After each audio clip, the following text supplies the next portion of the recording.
Gabriel Giguère, analyste senior en politique publique à l'IADM. Le recours au privé pour les chirurgies, est-ce que c'est une bonne ou une mauvaise affaire selon certaines sources? Là, une analyse qui a été rendue publique récemment, ça coûterait environ un tiers plus cher que de le réaliser au public.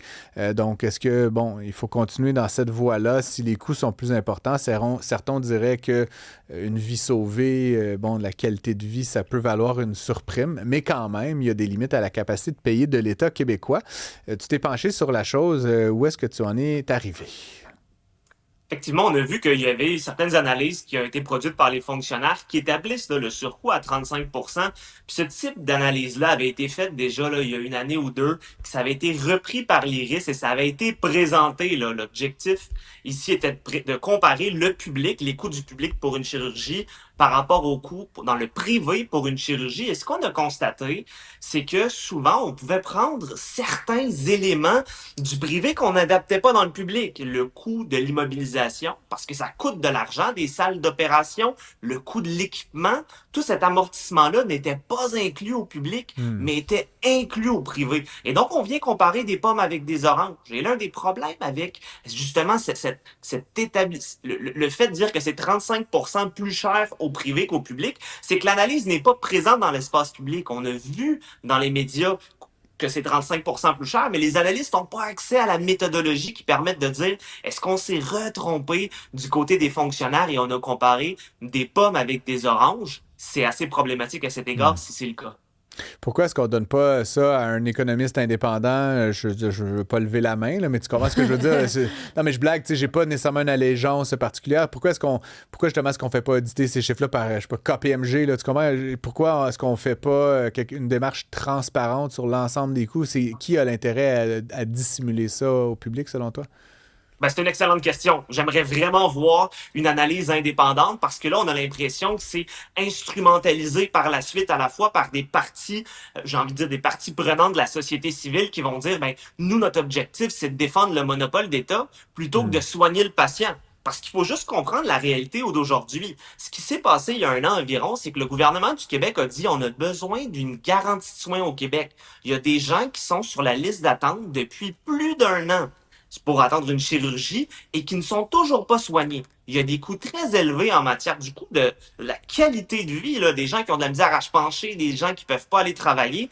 Donc, c'est très réel. Quand on regarde les chiffres à l'heure où on se parle, Francis, c'est plus de Ouais. 3500 personnes sur la liste et Santé Québec dit ça risque de diminuer. Hein? Eux, il faut leur faire confiance. Ça va juste être 1000 dans 2 ans et seulement 30% de ces 1000-là vont avoir accès à la chirurgie dans le privé, même s'ils ont attendu plus qu'un an. Donc, on veut vraiment venir garder le monopole ici. On choisit ça plutôt que de guérir les Québécois. Et ça, c'est gravissime parce que, oui, il y a tout le côté qualité de vie qui me semble être l'élément le plus important ici, mais il y a aussi le côté où si tu peux pas travailler, ou si tu as de la difficulté à te concentrer à cause de migraines, à cause de douleurs, ta productivité va être plus basse. Ton salaire, parfois tu pourras pas travailler, donc tu n'auras pas l'intégralité de ton salaire. Et ça, l'Institut Fraser l'avait dit, en fait, a fait des analyses sur ça en disant, ben, quand on regarde le 32,5 semaines qui constitue l'écart entre la prescription du médecin et le traitement, ça coûte globalement au Québec 1,3 milliard de dollars. Alors ça, c'est pas quelque chose pour lequel on peut fermer les yeux. C'est quelque chose de très réel. Ça coûte cher à notre économie et ça fait Ouais. mal également à tous ceux qui sont sur la liste d'attente depuis très longtemps. Mais si on met je jase, là, puis j'ai pas, tu connais ça mieux que moi, Gabriel, mais si le 1,3 milliard, c'est un gros chiffre, ça frappe l'imaginaire, mais on met quand même 70 milliards de dollars dans le ministère de la Santé à chaque année.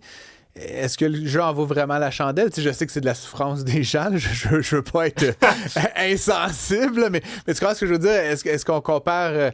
est-ce que 1 milliard, ça ferait vraiment une différence? Par exemple, si on la donnait au privé, est-ce que ça changerait radicalement la situation selon toi? Mais d'abord, je te laisse jouer le rôle de l'insensible aujourd'hui, ça je suis content.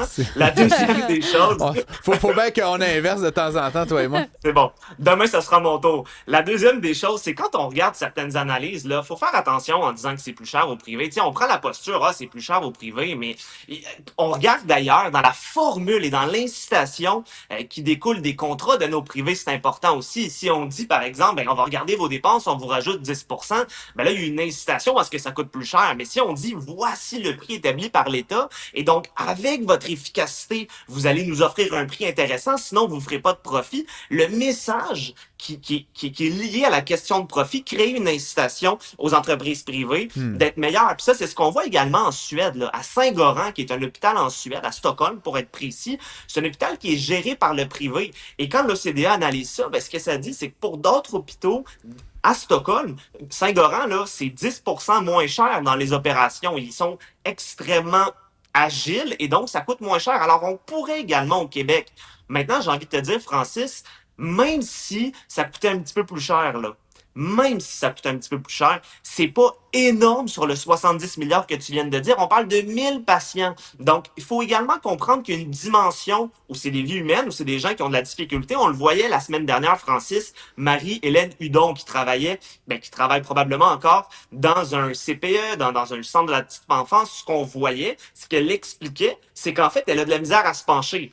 Elle peut pas vraiment jouer avec les enfants, elle doit prendre des pauses parce que justement, elle attend depuis 3 ans pour une chirurgie et Santé Québec lui dit, tu n'auras pas accès au privé, même si ça fait 1 an que tu attends, parce qu'on a décidé que c'est comme ça ne respecte pas nos critères. Et ça, c'est gravissime, là. Il y a un message qui est envoyé, je pense que c'est très clair, si le privé est capable de désengorger le public, parce qu'il faut le dire, si vous avez des milliers de personnes sur la liste d'attente, Francis, c'est un échec du système public. Il n'y a aucune ambiguïté ici. Donc, il va falloir agir. Malheureusement, on préfère conserver le monopole de Québec Mais ta en santé prétention, plutôt parce que de que, tu soigner. sais, des milliers, ça dépend si c'est 1000 ou 30 000, là, parce que, tu sais, mettons 1000 3 000 sur la... actuellement. Ouais, mais sur la population de 9 millions au Québec, ta prétention, c'est-tu que ça serait zéro, mettons, le chiffre idéal? Parce que, tu sais, c'est comme attendre l'autobus, là, tu sais, le chiffre optimal, c'est pas zéro, c'est bien qu'il y ait un peu d'attente.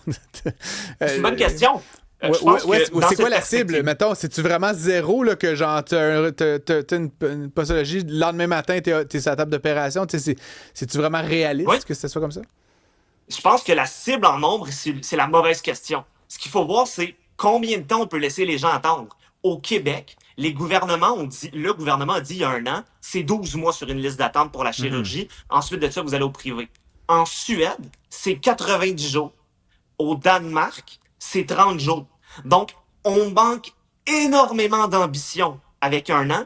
Et malgré ça, on a une structure qui est Santé Québec qui nous dit pas pour tout le monde. Pour 30% des personnes dans 2 ans. Dans quel monde on vit? Je pensais que c'est le gouvernement du Québec qui faisait les règlements, puis pas Santé Québec. Je pense qu'il y a une réflexion à avoir ici, puis une réflexion plus large.